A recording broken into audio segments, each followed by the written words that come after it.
Wow, the slither of the sun. And you can see shadow bands on the ground right now. It looks like it's almost raining, or you can see those shadow bands racing across the ground as we come back in out of totality. Wow. Whew.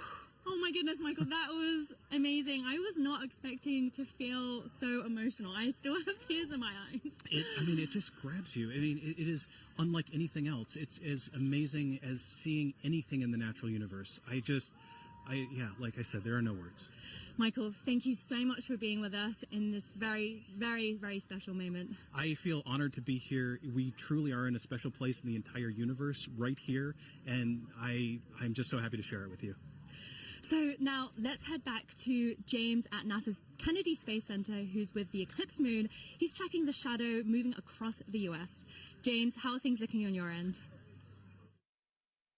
Yeah, wow, Joy and Michael, really cool view there. It's insane to see just how dark it gets. It's literally like nighttime there. You can hear the birds chirping in that shot as well in the gardens. Absolutely beautiful. We got a bunch coming up in just a few moments here. Our next Eclipse path target here for the NASA broadcast is in Russellville, Arkansas. They're going to have a long window too, 4 minutes and 12 seconds. They're expecting that totality kickoff at 1:50:05 to be exact. Again, you can continue to track this with our Eclipse tool here. This is at go.nasa.gov/Eclipse Explorer. And you can see just how quickly it's moving. I'm playing this in real time. You can see that shadow. It's already moving very quickly to the northeast. And the fun isn't just for our friends on the path of totality, and there are a lot of people on that path of totality. About 31 million people reside somewhere on that path of totality. But there's a lot of people obviously outside of that path as well too. If I put on this overlay here for the percent coverage, a lot of folks, us included here in Florida, are experiencing that partial eclipse. As always, if you are in a partial eclipse, be sure to be wearing those eclipse glasses to protect your eyesight as you're viewing it. But you can see these bands here are greater than 75% view. So say you're watching up in, I don't know, Milwaukee here, for example. You've got a great view, almost 100% coverage. You're not quite at totality. 89.4%. Looks like you got good cloud cover there. 20% cloud cover. So hopefully you got a nice view up there as well, too. I've also put on this overlay here to show you just the amount of the duration of totality. You see a lot of our places are within this middle band right here that are getting more than 4 minutes.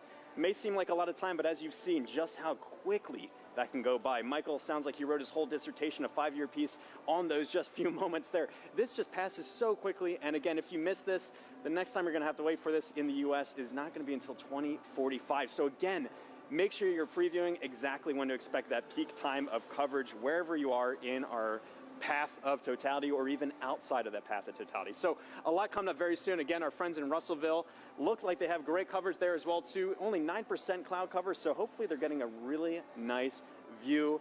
But let's check in with Jasmine up there to see. Hopefully you're looking good for there. How's it looking up in your way up in Russellville? I'm just looking this way.